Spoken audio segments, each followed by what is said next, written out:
ये कहानी है एक ऐसे गैंगस्टर की जो कि एक दिन एक हाई स्कूल स्टूडेंट की बॉडी में चला जाता है, जिसके बाद उसे स्कूल में बुलीज का सामना करना पड़ता है और साथ ही उसे एक ऐसी चीज पता चलती है जिससे आज तक वो अनजान था और इससे उसकी पूरी जिंदगी पलट जाती है। दोस्तों, ये कोरियन ड्रामा काफी मजेदार और एक्शन कॉमेडी से भरा है। इस वीडियो को एंड तक जरूर देखिएगा, आपको जरूर मजा आएगा। तो कहानी की शुरुआत होती है एक गैंगस्टर बॉस जांग से, जिसकी जिंदगी एकदम बेहतरीन गुजर रही थी। उसके पास किसी भी चीज की कोई कमी नहीं थी सिवाय एक अच्छी बीवी के। उसकी वाइफ सेयोन जांग से बिल्कुल भी प्यार नहीं करती थी, लेकिन जांग को भी कोई फर्क नहीं पड़ता था क्योंकि उसने बस सेयोन से इसीलिए शादी की थी क्योंकि वो हानहो कंपनी के चेयरमैन की बेटी है। खैर, आज जांग को पता चलता है कि उसके नए प्रोजेक्ट के बीच में एक कारपेंटर की शॉप आ रही है और कारपेंटर अपनी शॉप हटाने से मना कर रहा है। ये बात जानकर जांग अपने सबसे वफादार आदमी मैंचुल को बुलाता है और कहता है कि कुछ आदमियों को लेकर जाओ और उस कारपेंटर की शॉप को वहाँ से हटवाओ। इधर दूसरी तरफ वो कारपेंटर जोंग पहले ही घबराया हुआ था और तभी मैंचुल यहाँ कई सारे आदमी लेकर आ जाता है। इसके बाद सारे आदमी जोंग की थोड़ी खातिरदारी करते हैं और फिर मैंचुल कहता है कि अगर तूने 3 तक गिनती में खुद साइन नहीं किए तो हम तेरा हाथ काटकर खुद अंगूठा लगवा लेंगे। जोंग भी डरकर अब साइन कर देता है। वहीं रात में जब जंग आराम से खाना खा रहा था तो तभी यहाँ पर यांग नाम का एक और आदमी आ जाता है जो कि किसी भी हाल में जांग से आगे निकलना चाहता था। यहाँ पर जांग यांग की थोड़ी बेइज्जती करता है और अपनी बेइज्जती करवाने के बाद यांग यहाँ से निकल लेता है। अब इसके कुछ समय बाद जांग को कंपनी की तरफ से एक बिल्डिंग मिलती है और इसकी खुशी मनाने के लिए जांग एक रेस्टोरेंट में रामेन खाने आता है, लेकिन असल में उसे रामेन से कोई मतलब नहीं था। वो तो किसी को देखने यहाँ पर आया हुआ था। यहीं पर एक हाई स्कूल का लड़का डोंग भी जांग के आगे बैठकर खाना खा रहा था। अब यहाँ पर जांग रेस्टोरेंट की मालकिन से पूछता है कि 10 साल पहले इस रेस्टोरेंट को एक औरत चलाती थी, अब वो कहाँ पर है। इस पर रेस्टोरेंट की मालकिन कहती है कि वो औरत तो मर गई होगी। ये सुनकर जांग रामेन चखता है जो कि उसे बिल्कुल पसंद नहीं आते और फिर वो पेमेंट करके जाने वाला होता है। तभी उस लड़के डोंग के पास किसी की कॉल आती है और फिर वो जल्दबाजी में यहाँ से जाने लगता है। वो उन लेडी से कहता है कि मेरा वॉलेट कहीं पर खो गया है। ये बात सुनकर वो लेडी कहती है कि बेटा जाओ, ये अंकल है ना, ये भी तुम्हारी तरफ से पैसे दे देंगे। इसके बाद वो लेडी जांग से भी पैसे ले लेती है और कहती है कि इसके बदले में मैं तुम्हें जल्दी ही एक गिफ्ट दूंगी। अब जांग पैसे देकर यहाँ से जाने लगता है, लेकिन कूड़े की गाड़ी की वजह से वो जाम में फंस जाता है और बाहर निकलकर खड़ा होता है। और यहीं पर वो लड़का डोंग भी ऊपर छत की दीवार पर चलता हुआ एक शूज उतारने की कोशिश कर रहा था और तभी अचानक से वो नीचे जांग के ऊपर गिरता है, जिससे जांग वहीं बेहोश हो जाता है।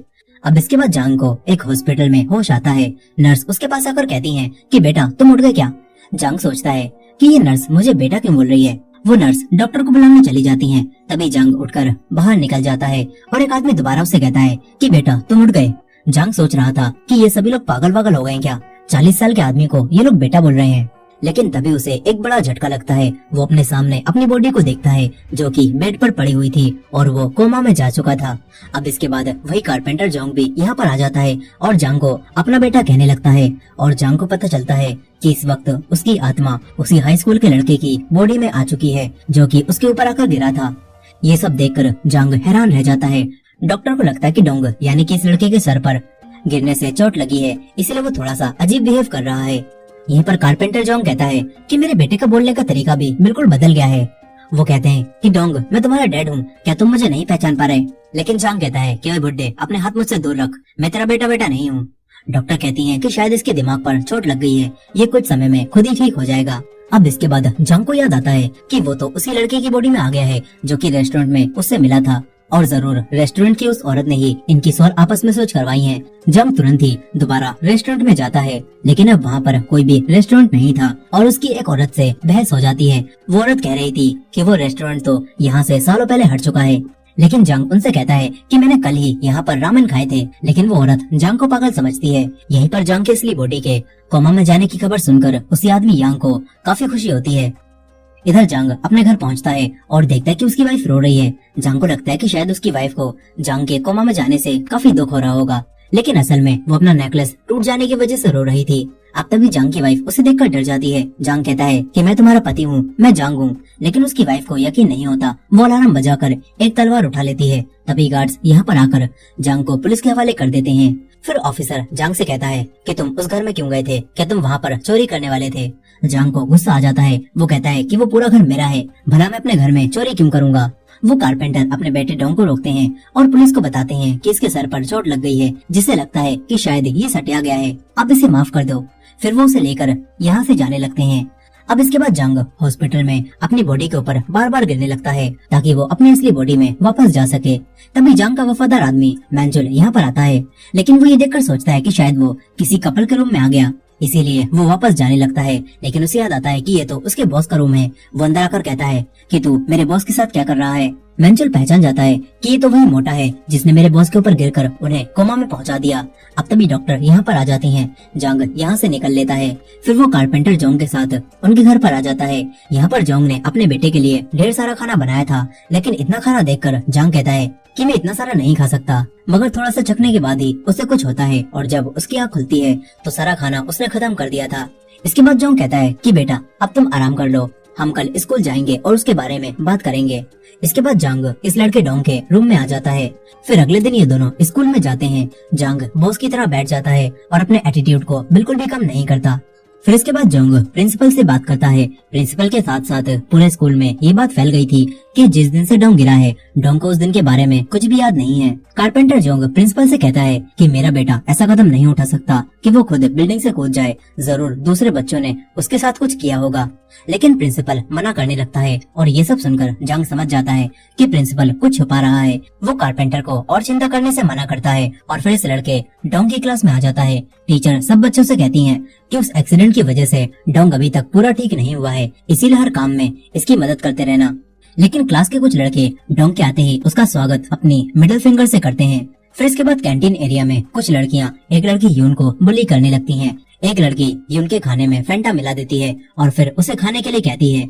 यून फाइट बैक नहीं करती और उसे खाने लगती है। इसके बाद वो लड़कियां उसका सारा खाना उसके ऊपर ही डाल देती हैं। ये सब देखकर जंग उनसे कहता है कि उसे आराम से लंच करने दो, उसे परेशान क्यों कर रही हो। लेकिन फिर एक लड़का तेवोक उसके पास आकर कहता है कि अबे लूजर, तू ज्यादा नहीं बोल रहा। वो जंग को मारने वाला था, लेकिन एक टीचर आकर इन्हें लड़ने से रोक देते हैं। मगर फिर लंच के बाद वो लड़के दोबारा जंग को रोक लेते हैं। वही लड़का तेवोक कहता है कि लगता है तुझे कुछ याद नहीं है, लेकिन भले ही तेरे चोट लगी हो, मगर तुझे रोज हमारे लिए लंच में बर्गर लाना होगा, नहीं तो तू पिटेगा। लेकिन जंग उल्टा उसके एक थप्पड़ जड़ देता है। इसके बाद जंग दोबारा उसके एक और मारता है और तीसरे में वो लड़का तेवोक भी डरने लगता है। फिर जंग कहता है कि मुझे एक बात बता, इस लड़के डोंग ने यानी कि मैंने तेरे साथ कुछ किया था क्या, जो तू इसे यानी कि मुझे बुली कर रहा है, या फिर ये यानी कि मैं बस एक आसान टारगेट था। ये बात सुनकर तेवोक कहता है कि मोटे, तू बहुत आसान टारगेट था, इसीलिए हम तुझे बुली करते थे। ये सुनकर जंग उसके एक और थप्पड़ जड़ता है और फिर उसके दोस्तों को भी मारकर जाने लगता है। तभी उसे एक और लड़का किमजे दिखता है, जो कि इनसे डरकर इनके लिए खाने का सामान लाया था। लेकिन क्योंकि अब उसने इन बुलीज को पीटते हुए देख लिया था, इसीलिए ये लोग उसे बाथरूम में ले जाकर उसे पीटने लगते हैं और कहते हैं कि अगर तूने ये बात किसी को भी बताने की कोशिश की तो तेरी खैर नहीं। ये लोग किमजे की पैंट उतारकर उसकी वीडियो बनाने वाले थे ताकि बाद में किमजे को ब्लैकमेल किया जा सके। तभी पीछे से जांग बाहर निकलता है और जांग इन सभी को अपने पेट की शक्ति से जमीन पर गिरा देता है। इसके बाद वो तेवोक का फोन ले लेता है और देखता है कि इसमें तो इस लड़के यानी कि डोंग की कई सारी फोटोज हैं जिसमें वो बुली हो रहा है। जांग उस लड़के के फिर से एक थप्पड़ जड़ता है और कहता है कि मैं तेरा फोन कुछ समय बाद वापस कर दूंगा। अब इसके बाद वो घर आकर फोन को चेक करता है और जांग को इसमें एक वीडियो मिलती है जिससे उसे पता चलता है कि ये सारे लड़के मिलकर उस दिन डोंग को बुली कर रहे थे। उन्होंने उसी लड़की यून का जूता एंटीना पर लटका दिया था और डोंग को दीवार पर चलते हुए उसे उतारने के लिए कहा था, और यही चीज करते हुए ये लड़का डोंग जांग के ऊपर गिर गया था। जांग को अब सब कुछ पता चल चुका था कि इस लड़के डोंग के साथ क्या हुआ था। वहीं पर तेवोक का बॉस अब उसे और उसके दोस्तों को मारने लगता है क्योंकि तेवोक ने अपने फोन से वो वीडियो डिलीट नहीं की थी। और तभी जंग यहाँ पर आकर उस लड़के को धमकाते हुए कहता है कि मैंने उस वीडियो की एक कॉपी बना ली है, इसीलिए अब मुझसे दूर रहना, नहीं तो तुम्हारे लिए अच्छा नहीं होगा। ये बोलकर जंग उसी लड़के किमजे के साथ जाने लगता है। वहीं दूसरी तरफ जंग की वाइफ अपने पति के कोमा में जाने का फायदा उठा रही थी। तभी यांग इन दोनों के सामने आ जाता है। यांग इन दोनों से कहता है कि मैंने तुम्हारी फोटोज ले ली हैं जिसमें तुम दोनों साथ थे, और अब मैं ये फोटोज चेयरमैन हान को भेजने वाला हूँ। जंग की वाइफ कहती है कि डायरेक्ट मुद्दे पर आ, आखिर तू क्या चाहता है। इधर दूसरी तरफ जंग अब दोबारा हॉस्पिटल में अपनी बॉडी के पास आ जाता है जहाँ उसका वफादार आदमी मैंचुल उसके पास बैठा हुआ था। वो दोबारा जंग को देखकर कहता है कि अबे मोटे, मैंने तुझसे कहा था ना दोबारा मेरे बॉस के आसपास भी मत भटकियो। जंग ये सुनकर उसके अखरोट चटकाता है और फिर उसे बताने लगता है कि मैं ही तेरा बॉस हूँ। वो मैंचुल को कई सारी बातें बताता है जो कि सिर्फ जंग को पता हो सकती थी। इससे अब मैंचुल को भी यकीन आ जाता है कि ये मोटा ही उसका बॉस है। फिर अपनी भूख मिटाते हुए जांग मेंचुल से पूछता है कि आखिर तुम मेरी बॉडी के आसपास क्यों थे। इस पर मेंचुल बताता है कि एक रूमर फैली हुई है कि वो आदमी यांग आपको हॉस्पिटल में मरवाना चाहता है, इसीलिए मैं आपकी बॉडी की रक्षा कर रहा था। अब इसके बाद अगले दिन स्कूल में जांग से एक लड़की टकरा जाती है। वो तेजी में कहीं पर जा रही थी और वो अपना टेडी बेयर नीचे गिरा देती है। जांग उसके पीछे जाता है और उसका टेडी बेयर उसे वापस करता है। ये वही लड़की योन होती है। वो कहती है कि डोंग, तुम्हारी याददाश्त सच में चली गई क्या? तुम मुझे पहचान भी नहीं रहे। अब तभी इस लड़की योन की माँ यहाँ पर आ जाती है। जांग उन्हें देखकर हैरान रह जाता है क्योंकि असल में ये औरत मिसुन जांग का पहला प्यार थी। मिसुन जांग को देखकर कहती है, क्या रे बेटा डोंग, ये तो तुम ही हो ना, तुम कितने बड़े हो गए हो। जांग कहता है कि मिसुन तू यहाँ पर क्या कर रही है। यह सुनकर मिसुन उसके एक लगाती है और कहती है कि तुझे बात करने की तमीज नहीं है क्या? तुम इतने छोटे होकर मुझे मेरे नाम से बुला रहे हो। मिसुन उसे मारने लगती है और यहाँ से भगा देती है। फिर जांग अपने और मिसुन के पुराने पलों को याद करने लगता है और सोचता है कि मिसुन अगर यून की माँ है तो उसका बाप कौन है। फिर वो स्कूल के दौरान यून के कुछ बाल तोड़ लेता है और डीएनए टेस्ट से उसे पता चलता है कि यून उसकी ही बेटी है जिसे स्कूल में बुली किया जाता है। ये सब जानकर अब उसे गुस्सा आने लगता है। अगले दिन स्कूल में वही लड़कियां दोबारा से उसकी बेटी यून को परेशान करने लगती हैं और कहती हैं कि तूने ही हमारी लिपस्टिक चुराई है ना। वो उसका बैग चेक करती हैं। ये देखकर जांग कहता है कि तुम्हारी लिपस्टिक मैंने चुराई थी, वो मुझे चाहिए थी लेकिन वो मुझे पसंद नहीं आई, इसीलिए मैंने उसे फेंक दिया। इस तरह जांग यून को बचा लेता है लेकिन वो देखता है कि उसकी बेटी रो रही है। इसीलिए अब जांग मेंचुल को उन्हीं लड़कियों की फोटो दिखाकर कहता है कि इन लड़कियों ने मेरी बेटी को परेशान किया है, इन्हें अच्छा सबक सिखाओ और इनकी कई सारी हड्डियां तोड़ दो। लेकिन मेंचुल कहता है कि बॉस हम ऐसा नहीं कर सकते, ये तो हाई स्कूल की लड़कियां हैं और ये हमसे कितनी छोटी भी हैं। शायद यून को ये बात खुद ही स्कूल में संभालनी चाहिए। ये बात जानकर अब जांग मिसुन से बात करता है। मिसुन नहीं जानती थी कि इस लड़के के अंदर उसके पहले प्यार की आत्मा है। वो इसे डोंग ही समझ रही थी। जांग उसे सब बताता है और कहता है कि टीचर्स भी बुलिंग को इग्नोर कर रहे हैं। मिसुन परेशान होने लगती है। उसे समझ नहीं आता कि उसे क्या करना चाहिए। वो कहती है कि ये सारी गलती उस आदमी जांग की है। उसे कोई अंदाजा भी नहीं होगा उसकी बेटी और मैं किन चीजों से गुजर रहे हैं। अब अपने आप को बुरा भला सुनकर जांग कहता है कि तुम चिंता मत करो, मैं स्कूल में सब संभाल लूंगा। वहीं जांग की वाइफ अब यांग के साथ मिल चुकी थी। वो अपने डैड यानी कि चेयरमैन को बताती है कि जांग ने 3 बिलियन वॉन का घोटाला किया है। वो चेयरमैन हान को कुछ पेपर्स भी दिखाती है। इधर जांग अब डिसाइड करता है कि उसे अपनी बेटी को बचाना होगा, साथ ही उसे इस लड़के की बॉडी को भी शेप में लाना होगा। इसलिए अब जांग जिम में प्रैक्टिस करने लगता है और मिसुन ने यून को भी यहाँ भेज दिया था। लेकिन यून कहती है कि मैं तुम्हारे साथ यहाँ पर फाइटिंग की प्रैक्टिस नहीं करने वाली। वो जाने लगती है मगर मेंचुल इनका नया टीचर बनकर उसे रोक लेता है और फिर इन दोनों को फाइटिंग की ट्रेनिंग देने लगता है। कुछ ही दिनों में यून बहुत अच्छी फाइटर बन जाती है और साथ ही जांग भी अपना वजन घटाकर शेप में आ जाता है। वो स्कूल में जाता है और स्कूल में सारी लड़कियां उसका नया रूप देखकर हैरान रह जाती हैं और लड़कियों के साथ साथ उसे लड़के भी देख रहे थे। इसके बाद स्कूल से जांग यून के साथ उसके घर पर आता है जहां उसे अपनी बेटी की कई सारी फोटोज मिलती हैं। वो उसके बचपन की एक फोटो को देखकर अपने फोन में एक फोटो ले लेता है। इधर कारपेंटर जोंग मेहनत से काम करने के बाद अपनी सैलरी लेकर घर जाने लगते हैं मगर बीच रास्ते में ही कुछ आदमी इन्हें घेर लेते हैं। कारपेंटर जोंग ने इन आदमियों से 2 साल पहले पैसे उधार लिए थे और अब ये आदमी जोंग से पैसे लेने के लिए उन्हें मारने लगते हैं। तभी यहाँ पर जांग आ जाता है। जांग ये देखकर इन आदमियों से फाइट करने लगता है लेकिन उसके डैड उसे पकड़ लेते हैं और सारी मार खुद खाते रहते हैं। फिर इन आदमियों का बॉस कहता है कि तुम्हारे पास सिर्फ 1 हफ्ते का टाइम है, 1 हफ्ते में मुझे 80 मिलियन वॉन लाकर देना। ये बोलकर वो चले जाते हैं। जांग देखता है कि कारपेंटर जोंग तो बेहोश हो चुके हैं। अब इसके बाद मेंचुल अकेले ही उन आदमियों के अड्डे पर पहुंच जाता है। मेंचुल अकेले इन सभी से फाइट करता है और इनकी हड्डी पसली चटकाने के बाद वो इनसे कहता है कि उस कारपेंटर जोंग ने 2 साल पहले तुमसे 5 मिलियन लिए थे ना, और अब तुम मुझसे 80 मिलियन मांग रहे हो। उसका कर्जा कम कर दो, नहीं तो तुम्हारे लिए अच्छा नहीं होगा। वो आदमी भी डरकर मेंचुल की बात मान लेता है। इधर जांग कारपेंटर जोंग के लिए अपने हाथों से खाना बनाता है और ये देखकर जोंग को काफी खुशी होती है कि उनके बेटे ने उनका इतना ख्याल रखा। वो बताते हैं कि मुझे उन आदमियों की कॉल भी आई थी, उन्होंने मेरा कर्जा घटा दिया है। अब इसके बाद स्कूल में जांग अपनी बेटी की फोटो देखकर खुश हो रहा था। यहीं पर वो लड़कियां दोबारा अब यून के पास आकर उसे परेशान करने लगती हैं, लेकिन इस बार यून उनसे नहीं डरती। वो उन्हें पकड़कर मारने लगती है और इन लड़कियों को धमकाकर चली जाती है। जांग को ये देखकर काफी खुशी होती है कि उसकी बेटी भी बिल्कुल उसकी तरह है। अब इसके बाद वो मिसुन के रेस्टोरेंट में जाकर उन्हें सारी बातें बताता है, जो जानकर मिसुन भी काफी खुश होती हैं और उसे रामेन खिलाती हैं। मिसुन कहती है कि तुम्हें इस तरह खाते हुए देखकर मुझे किसी की याद आ गई। वो कहती है कि आजकल तुम मुझे यून के डैड की याद दिला रहे हो।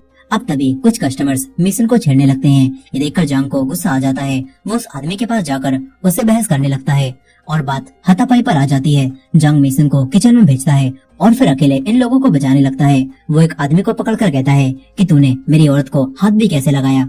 जांग उसे बुरी तरह मारने लगता है। मिशन बाहर आकर उसे रोकती है और कहती है कि इस तरह तो ये आदमी मर जाएगा। फिर वो कहती है कि आखिर तुम कौन हो और तुम मुझे बार बार अपनी औरत क्यों बोल रहे हो। इसके बाद जांग उसे सब बताता है कि उसकी आत्मा इस लड़के की बॉडी में आ गई है, लेकिन मिशन को इन बातों पर जरा भी यकीन नहीं हो रहा था। ये सुनकर जांग उसे बताने लगता है कि तुम्हारे पेट के साइड में एक तिल है और अगर तुम चाहो तो मैं तुम्हें इससे भी ज्यादा प्राइवेट बातें बता सकता हूँ जो कि सिर्फ मैं ही जानता हूँ। ये बात सुनकर मिशन घबरा जाती है। फिर वो पूछती है कि बताओ हम पहली बार कहाँ पर मिले थे और हमारा ब्रेकअप कहाँ पर हुआ था। जांग उसे सब बताता है और कहता है कि जब तुम मुझसे आखिरी बार मिलने आई थी तो तुमने मुझे बताया क्यों नहीं कि तुम प्रेग्नेंट हो। मैं तुम्हें कभी भी नहीं छोड़ता। मिशन को यकीन हो जाता है कि यही जांग है। वो कहती है कि अब तुम वापस क्यों आए हो और यून तुम्हारी बेटी नहीं है, मैंने अकेले उसे पाला है। आखिरकार तुम अब भी गैंगस्टर हो, इसी वजह से तो मैंने तुम्हें छोड़ा था। मिशन जांग को यहाँ से जाने के लिए कहती है। जांग को भी मजबूरी में यहाँ से जाना पड़ता है। तभी मिशन उस दिन को याद करने लगती है जब वो जांग से आखिरी बार मिलने गई थी। वो जांग को सच बताने वाली थी, लेकिन जांग ने ही उसे पहले छोड़ दिया था क्योंकि उसकी शादी चेयरमैन की बेटी से हो रही थी, जिससे उसे ढेर सारे पैसे मिलते। ये सब याद करके अब मिशन को गुस्सा आ जाता है। फिर अगले दिन स्कूल में जांग यून के साथ बैठा हुआ था। तभी एक अमीर लड़का यून के पास आकर कहता है कि क्या आज तुम मेरी बर्थडे पार्टी में आओगी। वो यून को इनवाइट कर रहा था और ये देखकर यून तो हैरान रह जाती है क्योंकि यून इस लड़के को पसंद करती थी। और जैसे ही जांग को इस बात का एहसास होता है कि उसकी बेटी इस लड़के को पसंद करती है, जांग यहाँ से उठकर चला जाता है। वही मिशन अब भी ख्यालों में खोई हुई थी और तभी जांग उसके पास मैसेज करके उसे मिलने के लिए बुलाता है। इधर अगले दिन यून उसी अमीर लड़के के विला में पार्टी में आ जाती है। यहीं पर जांग का स्कूल का दोस्त भी उन्हीं गुंडी लड़कियों के बीच में फंस चुका था और तभी वो लोग बात करती हैं कि आज तो यून गई, उसे पता भी नहीं होगा कि आज उसे पार्टी में क्यों बुलाया गया है। जांग का दोस्त ये सारी बातें सुन लेता है। इधर मिशन अब जांग से मिलने आ जाती है। जांग मिशन से मिलकर उसे समझाने लगता है कि जो उसने पास्ट में मिशन के साथ किया उसके लिए वो शर्मिंदा है और अब वो मिशन के साथ रहना चाहता है, लेकिन मिशन नहीं मानती और कहती है कि ये मुमकिन नहीं है और तो और तुम पहले से शादीशुदा हो। आसपास के लोग ये सुनकर हैरान होते हैं कि ये बच्चा इतनी सी उम्र में शादीशुदा है और इसका अफेयर भी चल रहा है। मिशन अब जाने लगती है। तभी जांग उसे रोककर किस करने लगता है और ये देखकर मिशन उसके एक थप्पड़ मारती है। आसपास के लोग सदमे में पहुंच चुके थे कि आखिर ये सब क्या चल रहा है। मिशन अब जांग को पकड़कर पुलिस के पास ले जाने लगती है। जांग उससे माफी मांगता है। तभी उसके पास उसके स्कूल के दोस्त की कॉल आती है जो कि बताता है कि शायद आज यून खतरे में है। और ये बात जानकर जांग अब कार चलाते हुए यून की क्लास की उन्हीं लड़कियों से लोकेशन पूछता हुआ पार्टी में जाने लगता है। इधर वो अमीर लड़का यून को जबरदस्ती ड्रिंक पीने के लिए कहता है। यून नहीं मानती और तभी वो अपना असली रूप दिखाता है और कहता है कि मैंने तुम्हें ऐसी पार्टी में ऐसा ही नहीं बुलाया।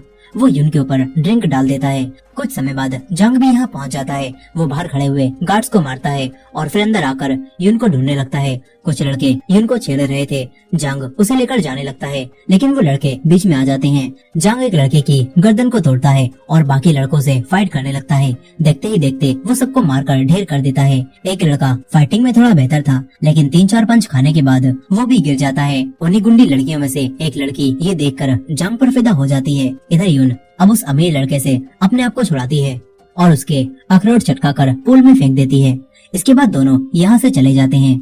अब अगले दिन मैंचल जांग की असली बॉडी को देखने जा रहा था तो कुछ आदमी उसे बाहर ही रोक लेते हैं और कहते हैं कि चेयरमैन का ऑर्डर है, कोई भी जांग से नहीं मिल सकता। इसके बाद मैंचल जांग को आकर सब कुछ बताता है कि तुम्हें तुम्हारी वाइफ ने यांग के साथ मिलकर झूठे इल्जाम में फंसा दिया है और अब चेयरमैन सोचते हैं कि तुमने 3 बिलियन वॉन का घोटाला किया है और जब तुम भाग रहे थे तभी तुम्हारा एक्सीडेंट हो गया।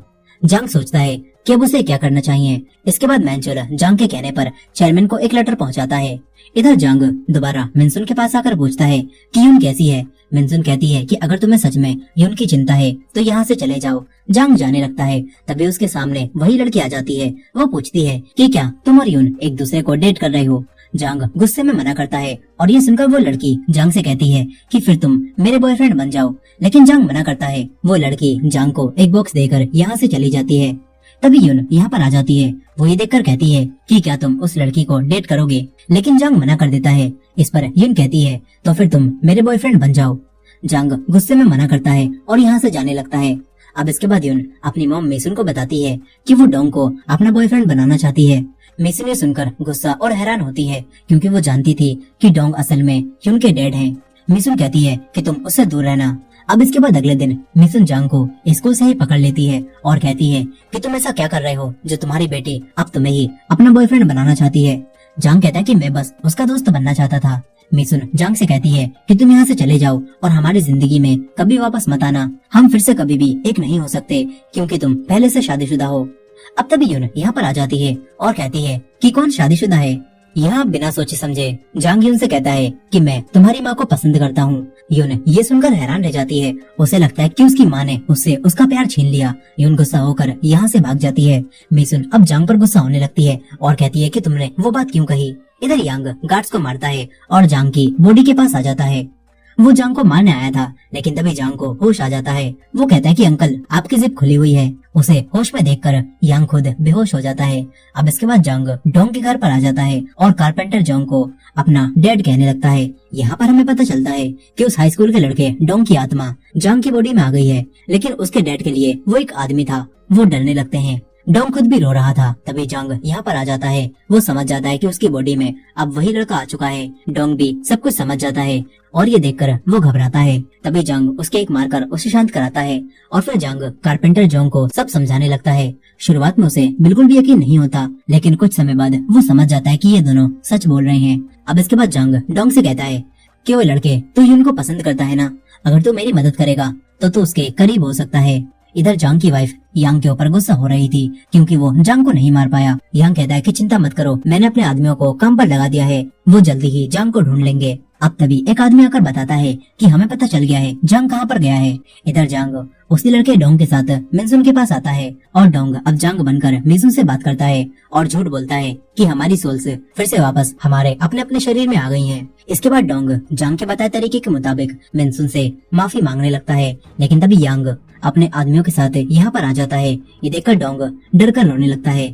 मिनसुन भी सब समझ जाती है। अब इसके बाद जांग उन दोनों को किचन में भेजता है और डोंग से मिनसुन को अंदर ही रखने के लिए कहता है। इसके बाद जांग इन गुंडों से फाइट करने लगता है। यांग को लगता है कि ये कोई हाई स्कूल का लड़का है, इसलिए यांग उसे सीरियस नहीं लेता, लेकिन जांग देखते ही देखते सारे आदमियों को निपटा देता है।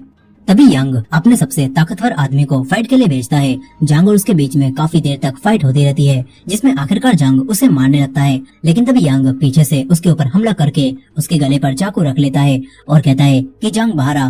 लेकिन तभी मिनसुन बाहर आती है। वो सिलेंडर को चालू करके लाइटर को हाथ में पकड़ लेती है और कहती है कि अगर तुम 3 तक गिनती में यहाँ से नहीं गए तो मैं आग लगाकर हम सभी को मार दूंगी। यांग काफी डर जाता है और मौके का फायदा उठाकर जांग दोबारा उसे मारने लगता है, लेकिन मिनसुन उसे लड़ने से मना करती है। तभी यांग अपने आदमियों के साथ यहाँ से भाग जाता है।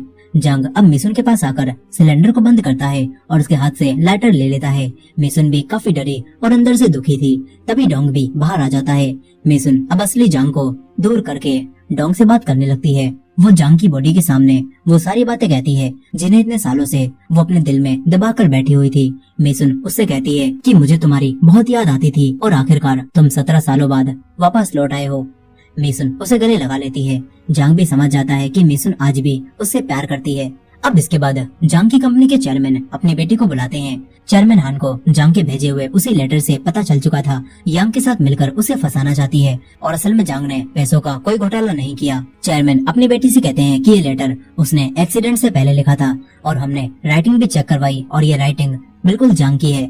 ये सुनकर वो कहती है कि ऐसा कैसे हो सकता है, मैंने तो एक्सीडेंट के बाद ही यांग के साथ हाथ मिलाया था। इससे चेयरमैन समझ जाते हैं कि उनकी बेटी उन्हें धोखा दे रही है। साथ ही उन्हें अपनी बेटी के अफेयर के बारे में भी पता चल चुका था। इधर अब जांग डोंग को पूरी स्क्रिप्ट समझाकर चेयरमैन के सामने इसके अकॉर्डिंग ही बोलने के लिए कहता है। इसके बाद वो लड़का डोंग जांग बनकर चेयरमैन के सामने आ जाता है। असली जांग कार में बैठकर रेडियो के जरिए डोंग को सब बता रहा था। अब तभी चेयरमैन अपनी बेटी को अपने पैसों में से 1 भी रुपया देने से मना करने लगते हैं। इससे गुस्से में आकर उनकी बेटी उन्हें बताती है कि जांग की भी एक बेटी है और उसका भी एक औरत के साथ अफेयर चल रहा है। ये बात सुनकर चेयरमैन जांग से इस बारे में पूछते हैं। असली जांग उसे इंस्ट्रक्शन दे रहा था, लेकिन ग्लिच की वजह से उसे कुछ भी सुनाई नहीं देता और डोंग चेयरमैन से कह देता है कि हाँ ये सच है, उसकी एक बेटी है, लेकिन ये बात उसे एक्सीडेंट के बाद ही पता चली है। डोंग कहता है कि अगर आप मुझे मेरी फैमिली के साथ रहने की वजह से कंपनी से निकालकर 1 रुपया भी नहीं दोगे तो तब भी मुझे ये मंजूर है। चेयरमैन भी उसके ऊपर गुस्सा नहीं करते और ये देखकर जांग की वाइफ यहाँ से चली जाती है। अब इसके बाद चेयरमैन जांग से कहते हैं कि तुम जैसा चाहो वैसा कर सकते हो। डोंग अब खुश होकर यहाँ से जाने लगता है। बाहर असली जांग की देखकर काफी खुश होता है कि डोंग ने सारी बातें संभाल ली, लेकिन अब तभी उसकी वाइफ गुस्से में आती है और इन्हें ठोकने वाली होती है। जांग डोंग को धक्का देकर खुद गाड़ी के सामने आ जाता है, जिससे जांग काफी जख्मी हो जाता है। उसे तुरंत ही हॉस्पिटल ले जाया जाता है, जहाँ मिसुन और यून भी पहुँच जाते हैं। यहाँ पर यून जांग की असली बॉडी को देखकर कहती है कि माँ, ये मेरे डैड है ना, आपने इनकी फोटो को मुझसे छुपा कर रखा था, लेकिन मैंने वो फोटो देख ली थी। यहाँ पर असली जांग जो कि डोंग की बॉडी में था वो कहता है कि हाँ, मैं तुम्हारा डैड हूँ। यून परेशान होने लगती है और सोचती है कि ये क्या चल रहा है, कहीं मेरी माँ ने सच में मेरे दोस्त से शादी तो नहीं कर ली ना। अब तभी बात करते हुए असली जांग बेहोश हो जाता है और इसके साथ ही जांग की बॉडी में मौजूद डोंग भी बेहोश हो जाता है। फिर कुछ समय बाद जांग को ऑपरेशन रूम में होश आता है, जहाँ उसके सामने उसी रेस्टोरेंट की मालकिन होती है। इससे जांग समझ जाता है कि सोल्स स्विच करवाने में इसी लेडी का हाथ था। वो लेडी अब जांग को सोने के लिए कहती है।